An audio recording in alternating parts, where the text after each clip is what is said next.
Continuing our conversations with the candidates who are running in the November elections from the city of Aztec. Jeff Blackburn is here. He is running for Aztec City Commission from District, let me find it here, 4.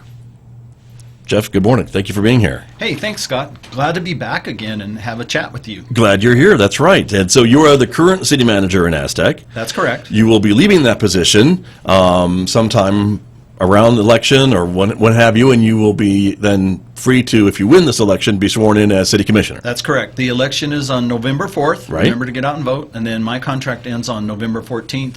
And commissioners then will be sworn in a special session first week of January. Okay. And so a lot of folks will be asking, if you're leaving as city manager, why are you running for city commission? You know what? I believe so much in Aztec, Scott. I've invested 18 years of my life. I've never cared so much about something. Our community is beautiful. It's poised for controlled growth that will help us to improve and make the city better for all that will visit and live there. There's just no better place in the country to live. It's the best town in the world. And prior to becoming city manager, you had also worked with the city in other capacities too, right? Remind us about that. Yeah, that's correct. My story is kind of interesting. I started in the second lowest paying position that the city offers. I worked my way through the Parks Department all the way to the Parks Director, and then I came to a point where I wanted to continue pushing my comfort zone and contributing to the city. Applied for city manager. Didn't think I'd had a chance, but they gave me a shot, and I think I've done a good job in the last 3 years. And during that time, what have you learned? What are some of the things that you feel you've learned from that job that will help you as a commissioner? You know, I've learned that the city has to have some kind of controlled growth program. We've got to improve infrastructure. We've got to make sure that our water is secure, and then we need to make sure we've got our personnel in order, and then organized at the core from the commission level down. That we need to work on policy, and that is the commissioner's role, is to work on policy. We need to go through our policies. A lot of it is cookie cutter that's been put in place, and as manager, I've seen many times where we have policy that we're not aware of or we're not following, and the commission's job is to be informed about policy and direct the city manager down to the employees through policy and policy making. Got you. And how much of that do you think is up to the staff, I guess, to remind the commission as to what the policy is, and if maybe we're not following it or need to maybe skew things a little bit to start following it? Yeah, I think in a healthy organization you have communication, right? You should have communication from your citizens to your commission.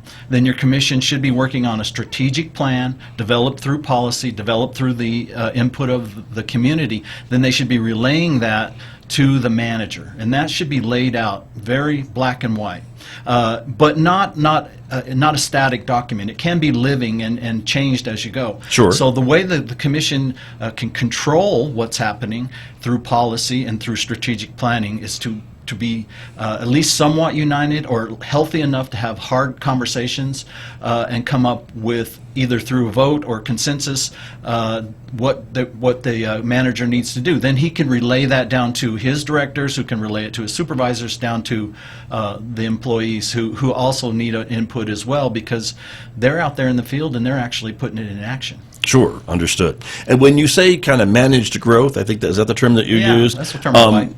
What does that sound? What does that look like, I guess, for folks who live in Aztec? Does that mean a lot more residential, a lot more businesses, a lot more industrial, or a little bit of both, or all three? Well, if we can attract all three, that'd be great. To quantify it, I think if we could do 10 houses, new homes a year, and infill on the ones that we have, and then also take care of the ones that are kind of in a blight situation and rework those areas.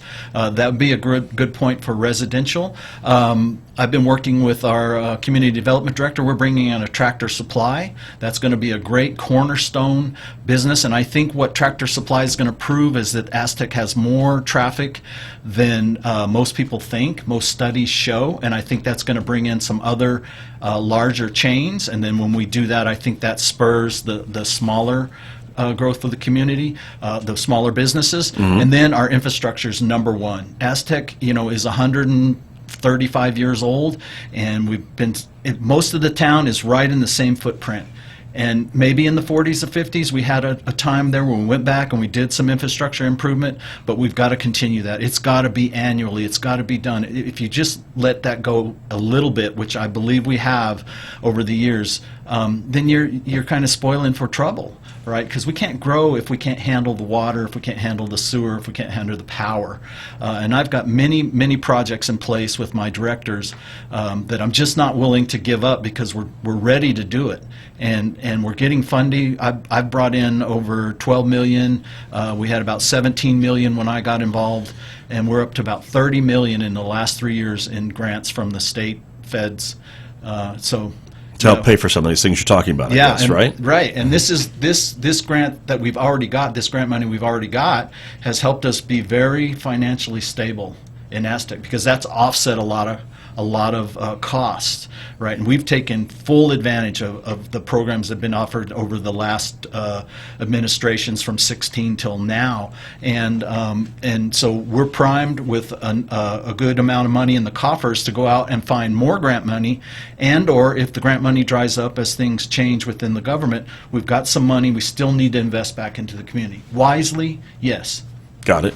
And you talk about kind of these projects that aren't quite maybe sexy projects like water lines or sewer lines, but they're necessary Absolutely. for maintenance, right? And I guess if anyone who owns property or a house or whatever, if you're not keeping up with some of that maintenance, it does kind of bite you sometimes. Yeah, I think it's easy. The easiest place to see it is, of course, the streets. I think if you remember about 15, 16 years ago, we redid Main Street, and there was a lot of drama over all the street construction. But it has to be ongoing, because we've got streets that have no sidewalks, no curb and gutter, no flood control. So that's the easy one to see. Sure. And then the pipes that are in the ground, who knows? 40s, 50s, 60s. I know some of it because I worked my way up from the bottom. And I know there's a lot of patchwork that needs to be taken out, replaced, and redone to make sure that we're supplying the water to the homes and businesses, and then taking away the waste. Sure. Yeah. And that's important. And I guess when you're trying to attract new businesses, that's something they may be looking at, I suppose, is how new is the infrastructure, or how resilient is it, as if they're going to make a multi-million-dollar investment in the town. Absolutely, absolutely. I mean, especially with some of the new industries like call centers and stuff. I'm working with our electric director on a project for $30 million project that we're trying to get funded to bring in another electric power feed into Aztec, so we'll make a loop, which will make the system much stronger. But if you're talking about attracting, like a call center or something, you've got to have that power. Right, and again, we all need water and wastewater. Nobody wants to, you know what I mean? Right, I know what yes, sir. And that redundancy, I guess, for power is important too, right? So if one line goes down, you maybe have some others, and it's not a blackout or something in a certain part of town. Yeah, I mean, if you live in Aztec, you know we've had one this year that was probably 4 or 5 hours long. We're having a controlled blackout this October 14th from 10 a.m. till the 15th at 6 a.m. because our power is transferred in or wheeled in through Farmington, and Farmington needs to do some work on their lines. We only have one line, so if that line is being maintained or gets hit by lightning, we could be in real trouble. It's a citywide issue. Yeah, it is. Right? Absolutely. That's what we're talking about. Yes. I want to ask you a bit about transportation. There was a controversial issue with bus service and transportation and things like that. How do you feel about providing that to residents, providing some kind of bus service transportation for Aztec residents? First, I'd like to say I'm on record saying I objected to us not staying with Farmington's Red Apple program. I stated that directly to the commission that this was a mistake. The amount of money that they were asking was pittance to keep that going, because transportation is key. Anybody wants to develop, you're just not going to, without a transportation plan, big industry's not going to look at you. So my feeling is we could court Farmington again, and hopefully we could mend some. If there is hurt feelings, we could mend that, or we could maybe do something on our own. We're not a huge community as far as land mass, and we might be able to develop our own transportation that would connect to the hubs, like the one that's at San Juan County Courthouse right now that goes back to Farmington and then maybe to Bloomfield. And another thing I've always thought about too is if we had transportation from Aztec to the Bloomfield pool over there, that'd be great. A lot of people in our community want a pool very expensive, very difficult to take care of. If we had transportation over there, I think that's worth the money so that people could get an easy ride over to the kids specifically in the Right. summer. Yeah. Sure. Yeah. But you're in favor of that, or at least looking into it. yeah, and in I'm favor absolutely of in favor. some type of public transportation. Absolutely. I was opposed that we got rid of the red apple. I thought it was a huge mistake. Gotcha. Thank you for that answer to my question. We just have a few minutes remaining this morning, Jeff Blackburn, but I want to ask you a bit about some other issues that you feel are important for whether it's the city or specifically your district that you would be representing. What are some of the big issues facing District 4? District 4, of course, I live in District 4. A couple things, the streets could be better.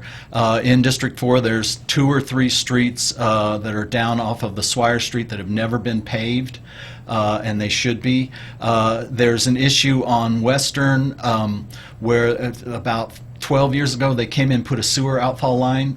Somehow they misaligned it, and those folks down there are suffering from some of the noxious smells that come out of that.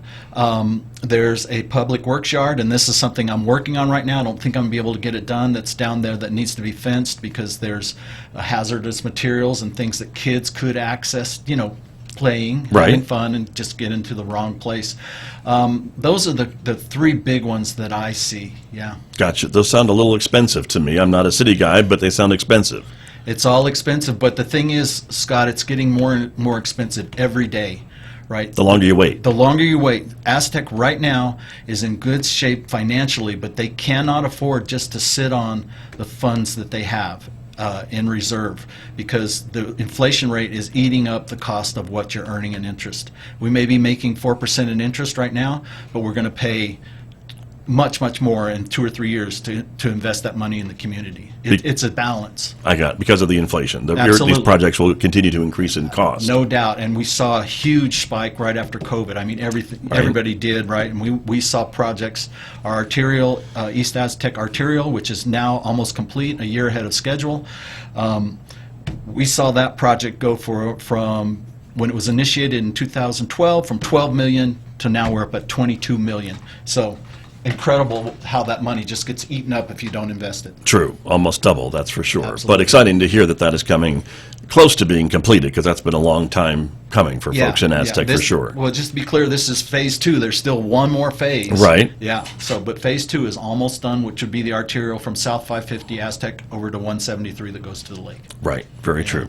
Other projects that you'd like to see for the city as a whole, then, beyond District 4? Yeah, absolutely. Well, the ones that we have going right now that I'm working on personally with Public Works Director is we have a new water tank going in the south end of Aztec to replace the old water tank that has some issues, and that's being announced in people's bills that there's an EPA ding on that or an EPA check mark on that, and we're replacing that. That will be complete this fall. We're working on the water line between Bloomfield and Aztec that would benefit both entities. If the San Juan were dry or the Animas were dry, we'd be able to flow water back and forth between the communities, and that's being redone. Gotcha. Those are very important projects, it sounds like to me. Absolutely, yeah. So, very good. Before we go, for folks who want to learn more about you and your campaign or reach out to you, what's the best way to do that? Can they reach out on Facebook, or you got a website? On Facebook, Jeff Blackburn, and then I do have a website, electblackburn.com. Okay. Jeff Blackburn, thank you for being here. Yeah, appreciate you. I appreciate it very much. That's Jeff Blackburn. He is running for City Commission in Aztec from District 4, my guest here on KSJE.